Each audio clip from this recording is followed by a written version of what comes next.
अस्सलाम वालेकुम bro ma'am नाल्तंग लाइव तौमिनसी ईरान अमसुंग इजराइल की मतंगदनी होजि होजिकते यामना कन्ना ईरान की तरफतगी यामना कन्ना होजि फायर तौबसि सुले लेप्तेको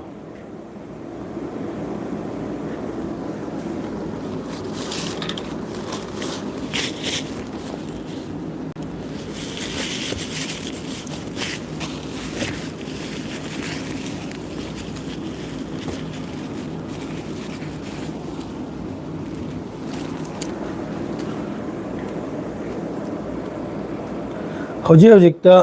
एगी वायर से याद ब्रिटिश एयरवेज कैंसल तौखरे ब्रिटिश एयरवेज की फ्लाइट पुनमक तेल अविबता पाइजलबा फ्लाइट पुनमक कैंसल तौखरे सेकंड की अपडेट नि लाइसे तेल अविबता यामना चावना एक्सप्लोसिव यामना चावना पोखाइबगी मखोलम लाइसिनी तेल अविबता इजराइल की तेल अविब हारिसिदा यामना चावना एक्सप्लोसिव ओइबगी पावम लाइ अदुगा ईरान की तरफतगी अनौबा न्यू वेब मिसाइल असिनबु टारगेट सिना कराइदुना हाइबदा इजराइल आर्मी तेल अविबता इजराइल आर्मी तेल अविबता फंबम जिजु नुंगाइत्रे रो मैम पाव सिंग असिगी सोम द चार्जर सिना ने चप खरिबा वायोंगम चा खेद्रिबा मौलवी जुबैर ईरान इजराइल नुंगारी ब्रो मैम नुंगारी न्यूज सेकंड अपडेट तो बिरो सेकंड अपडेट तो तौरोइगे अदुम लाइव ओइन थोक्तन लेरगा इन थोक चिलमनि नखोय मैम गी निंगबसिददी थुंगल लगाइना हौजे हौजिकता फ्लाइट पुनमक कैंसल नि एयर स्पेस पुनमक लोइना बन्नी कतर एयरवेज ओइगेरा इमारात ओइगेरा पुनमक असिदा सऊदी अरब की तरफ तगी सो कतर कुवैत बहरेन असिगी मथक्ता ईरान की तरफ तगी अखोइगी अटैक तौखिबसिदा कंडेम तौरइको अदुगी पाउद सारके Saudi Arabia condemn attack on Bahrain Qatar Jordan and Kuwait असिगी मथक मखैसिदा अटैक तौबसि सऊदी अरब की तरफ तगी कंडेम तौरइ अदुम मयाम ज्ञान तारो अदुअरदी मखोइसि करोमदा लैरिमना हाइना अद्रैदी यामना चौखत्तबा स्ट्राइक हाइबा तारे इजराइल अमसुंग अमेरिका की तरफ तगी ईरान द मियोय मंगा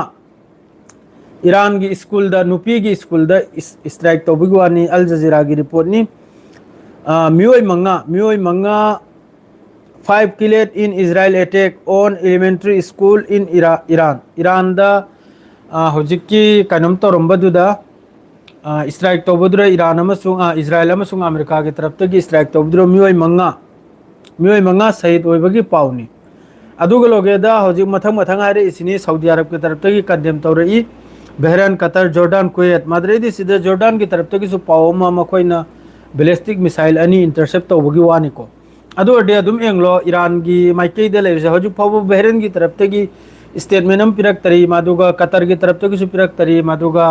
दुबई की तरफ तगी सु पिरक तरी हान बदे स्टेटमेंट पिरे से कराना हाइबदा कंडेम तोरो से कराना दो सऊदी अरब की तरफ तगी कंडेम तोरो करे अदुगा हजु हजुक्ता यामना चावना पोखाइबगी वानी को तेल अविबता इखोगी एक्सप्लोसिव ओइबगी वानी ईरान की अनी सुबो वेब अनी सुबा कनुम राउंड हाइबा तारे को अनि सुब राउंड हाइबा तारे असि इजराइल तमननी होजी इजराइल की आर्मी की मथक्तनी अहम बा माइकई मरी दलेरबो बेसिदा इंपोर्टेंट हाइबो हुती की तरफ तो स्टेटमेंट लाखरे हिजबुल्लाह की तरफ तो स्टेटमेंट मैमम लाखरे होजी की लांसी की मतुंगदा लाखतबि यारो अदो हुती की तरफ तो साइखरे रेड सी बन्यायना अमेरिका ने खलिम नबु इजराइल ने खलिम नबु ईरान की तरफ तगी रिएक्शन लाखलोसिनी रिएक्शन दि हजु लाइसिनी मैम तलो अहम वेबता अहम बगी फास्टा मागी लेरिबो मिडिल ईस्ट गल्फ लेरिबो मागी बेस मखैसी लोइना टारगेट तौखरे ईरान ना नंगी अमफाव लंजिकलमद्रमनी सिदै हंदोक्तना रियाद तफाव एक्सप्लोसिव पोखाई बगी मखोल ताबगी पावनिको अदुगा बहरन दजी हंजल कतर दसो हंजल अदुगा कनुम दसो हंजल याम साथिन सिगी वीडियो फोटोस सोयदमकी तुंगदai ट्विटर दे लौथोरकनी फेसबुक अमसुंग कनुमदा इन नबलकनी अदुगा हौजिकता अनि सुबा हाइबदी अनि सुबा वेबनी ईरान की तरफ तगी हौजिक थारे से इजराइल तबना दो सिपुनमक की नुंगाइबसी येंगबसी का मतलब नुंगाइन हाइबदा होरेन नुमिदांग मम्बई मतुंगदनी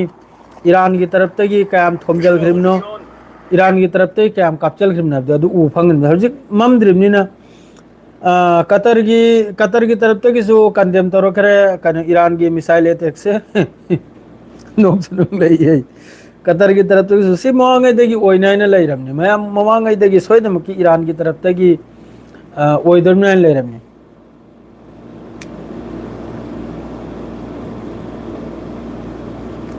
मानी मानी वायम तोंबा नंग नाडुसु चोंबे आइको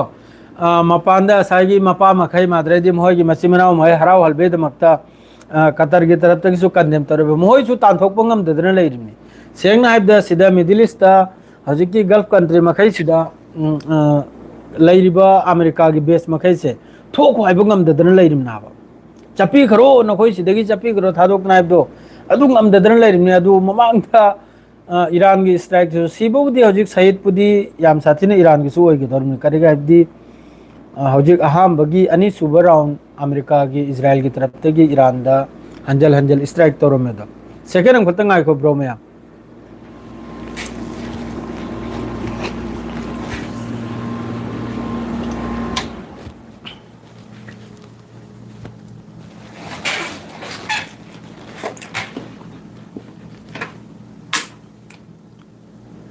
कन्न लाउमलबदा खौरी कंगम यावरे एसी मखोल आइन नुंगाइत्रे मखोल से कन्न गिरा दुगी एसी मुथलमिनि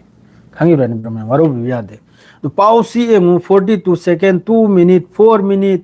माद्रेदी सोम द कुम थ्रेक लेगन बु 8 मिनट 11 मिनट राइन सुम लाइव नि पाउ से अपडेट से मथंग मथंग से अदु मथंग मथंग की वीडियो सेमना अदुम अदुगी सेमना माद्रे बैकग्राउंड हापन ले रदी नसी दिन सिमा मयाम की जो निंगब्रो थुंगरो याबा अदुना ngasi sidi live se adum leiraga in khalle ko yamna sangna adum live se mayamda adum tahal lagaina kanong bi taraf tagi su europe ki taraf tagi si matang se statement nam pire no iran nuclear weapon sabe yaro sini madu kano thik leite hojik lan tawnring bai kanda iran ne nuclear test taw boi mawang de iran hai khib leibini kari gum iran ki mathak de strike toruk pata ga de nuclear weapon sa ne na sabra sadra dusu eng batai Qatar की तरफ तो किसी condemn तौर करे minute अनी की ममांगदा मादरेदी Qatar की तरह अबू धाबी दुबई की तरफ तगी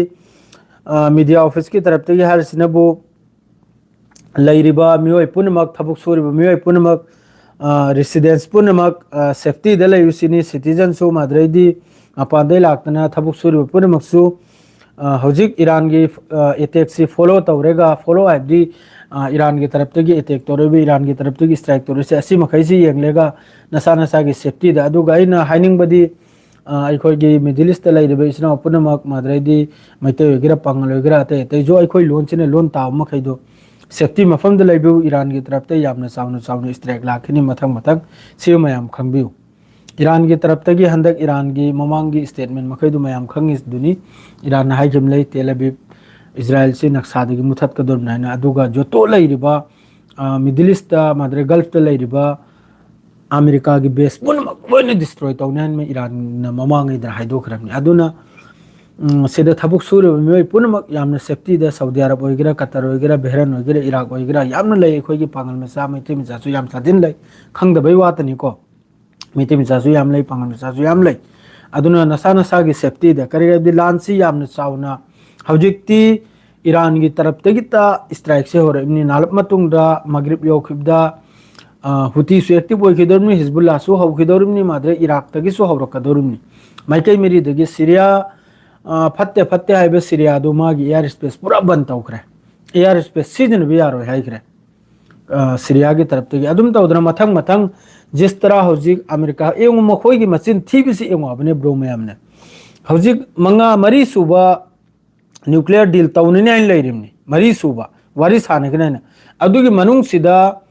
मखोइना बैमान ओइबेगी वासे अमेरिका अमसुंग इजराइल न बैमान ओइसे मखोइ तुमदोरिमनि हंदै मतांग मता जाद्रदी ईरान तुमखिबना होय मोहय तुमखिबा अमदि ओइगे दौरिमनि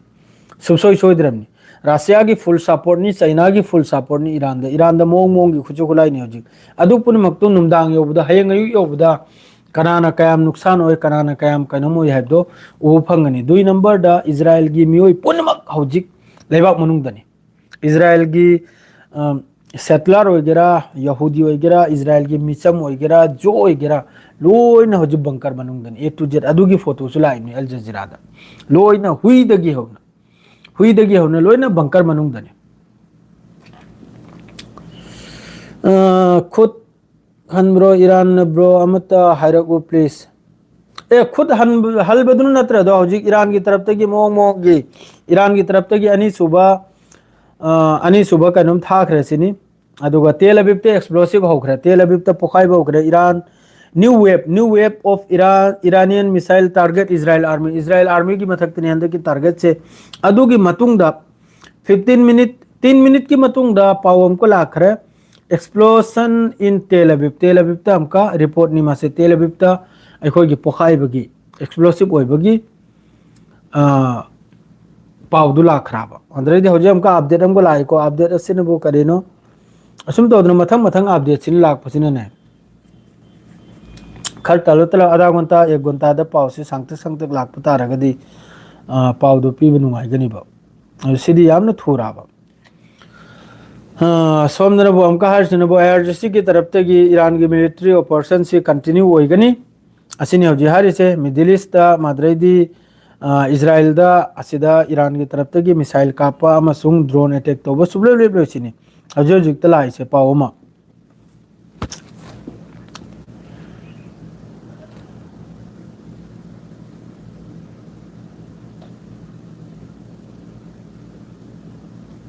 आईआरजीसी की तरफ से मिडिल ईस्ट लेरबा अमेरिका की बेस पुनमक ईरान की मिसाइल टारगेट तनी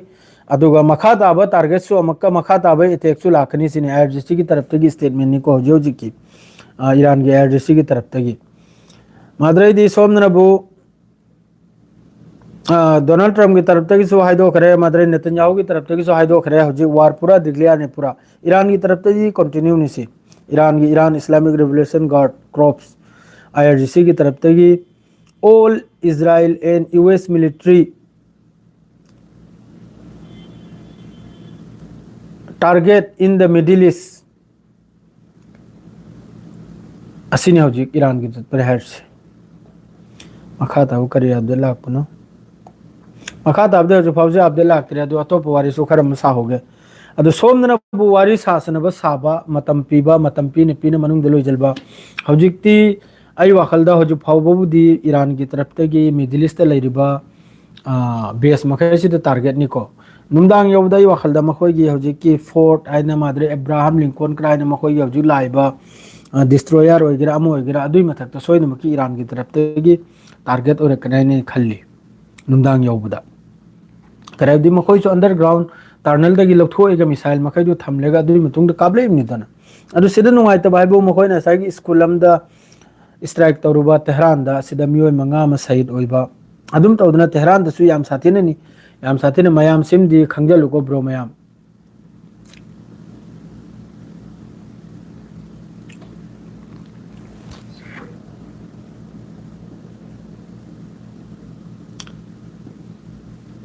so tell me your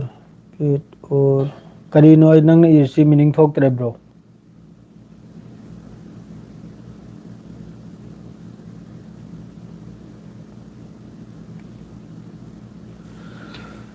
दुआ तो ईरान की सईद भाई कमेंट से हम तब पाथ जगह मैम की कमेंट के लोग लाइव सी चसी अदुन फगनी अदुगा आप दे तो अदुम पीज रखे मैम दा करे करे आप दे नो हेल्प लाई दो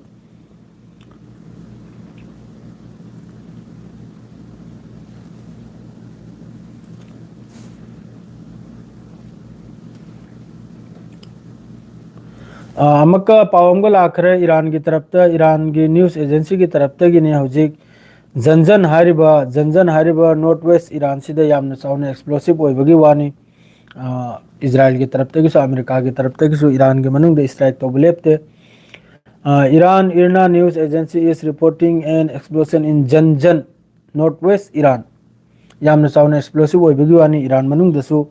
अदु नाकल रसे चप चप मानरिबनी ईरान ना हाई की बुम लेयाबा नंगी मिसाइल ताद्रिंग दाई की मिसाइल सु ताने ने नंगी मफुमदा अदु वो फिबम दने हौजी लाइसे इजराइल की तरफ तगी पाइखलकपने अदुगा मखोई की राडार से न खंगी ईरान की इजराइल की राडार से न खंगी ईरान दगी न्यू वेब अनोबु वेब अमा मिसाइल काबलक खरे अतोप खुलाई मुकाबला खरे से मखोई की राडार द फावे अदुना हाना मखोई की अदुई मतुंग दसु अदुगी मनुंग दसु नंग हौदबा खोदहौदबा लोइमक सारकनी लोइमक अदुगुम्बा पाउ पुनमुक तो थौलकनी सोयदमकी थौलकनी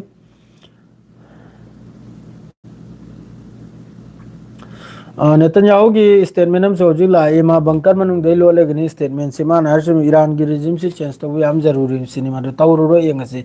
कमतम तौबनो कमतम करी ओइबना दो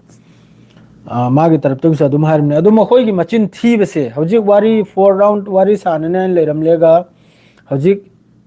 अरांग बुद्धि हाइख्रबनिदा रांग बुद्धि पाव दायरमनि यामना फिफम चादे लानसी नसी नुमदांग हयेंग ओइकिबि आयबदो अदु ओइरिबनि नहीं नुमदांग हयेंग ओइकिबि आयबदु ओइरिबनि करेगादि फिफम से ज्यादा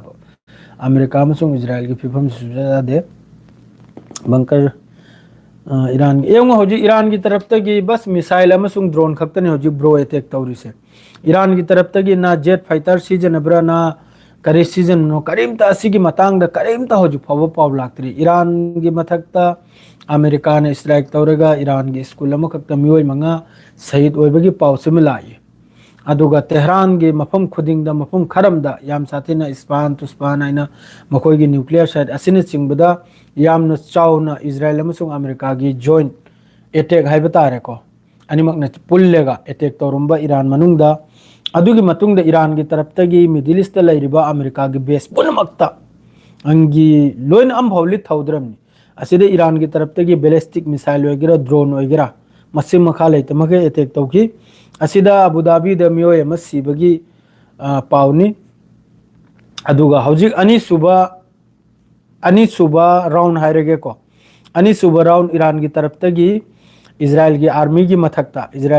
मथक्ता कापचल की अदुगी नालप मतुंगदा तेल अविव तो यामना चावना एक्सप्लोसिव ओइबगी पावलाई असे पुनमसे ट्विटर दा सोइदमकी वीडियो लेरंगनी ट्विटर दा हांगदोएगा सोइदमकी अपडेट तौरके अदो हौजिक नाकलिरोय मक्तसु नाकोल अनिमक्तगिसु लान से सुबले लेते ईरान की तरफ तगिसु अमसुंग इजराइल की तरफ तगिसु अमेरिका की तरफ तगिसु अनिमक्ता मिसाइल अटैक वगैरह अयामबदा हौजिक अमेरिका अमसुंग इजराइल की तरफ तगी अटैक तौरिसिनबु अखोयगी जेट फाइटर गा एयर स्ट्राइक तौरमनिको अदुगा ईरान की तरफ तगिनबु ईरान की बैलिस्टिक मिसाइल वगैरह मोंगी मिसाइल मखैदो अदु कापमनि हौजिक अदुगा लोगेदा ड्रोन अमेरिका की वारशिप से अटैक तौबगी हजु फाव पाव लाक्तरी लाख तारगदे सोदमकी पिरकनी हौबता हौरिमदुना ब्रो मैम सुखथुना लोइजल्लगेरो हौग्रदी काबक सांगना तौनरसनुदना कना नमी एंथोकनरसनु आबा नुमित चुप लान लान ताहायना लाउदन लेबदु इसासु वाजलबम पोकचलक सेंगना हाइबदा करिगादी तौनबीद्रे अदुम त लाउदन त लैनरे statement द्रा अमक्तंग एंथोकनरसनु Iran तुमब्र तुमजग्रजनी America तुमब्र तुमजग्रजनी इसेंग Seng बिवानी आइगिदी Israel तुमब्र तुमजग्रजनी जो भी हो जो मपांगल कलबदुना जो लान की दमकता जो आइडिया लेबदुना लान गमगदौरिमनी जो खुचुखलाय लेबदो अदुना करिगादी खरने सिखक्तनी मान इंटरसेप्ट तौरायबदा नहीं हयेंग हंचित मसेन से भावकक्तनी को इजराइल की तरफ ते अमेरिका की तरफ ते इंटरसेप्ट तौगदौरिसे अदुगा निनी हुमनी मतुंगददी इंटरसेप्ट करोम चकनी करोम पाइकनी करिमता खंगलोय ईरान की स्ट्राइक मयाम सिदा ईरान बहुत येंगलेगा बहुत सोची रहेगा ईरान की सुप्रीम लीडर ईरान की IRGC याम साथीना कोक लंगथ्रेगनी थबुक सुरकदौरसे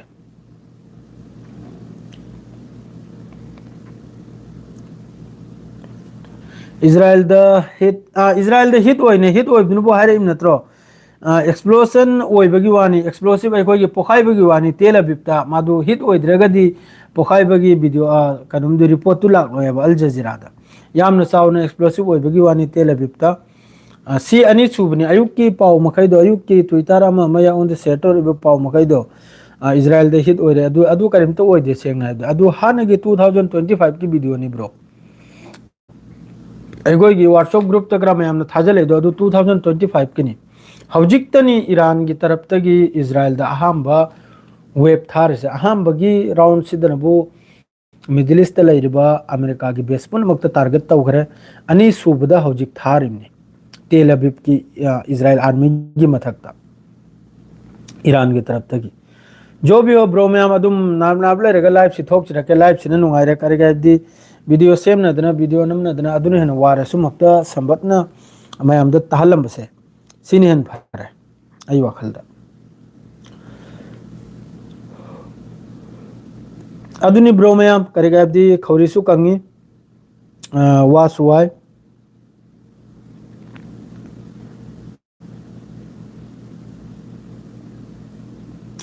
दोहा कतरदगिसु वीडियो शो लाखरे अखोगी कनमदे इंस्टाग्राम दे लेरमनी इंस्टाग्राम दे कनान थांगलेमनो खंगदेको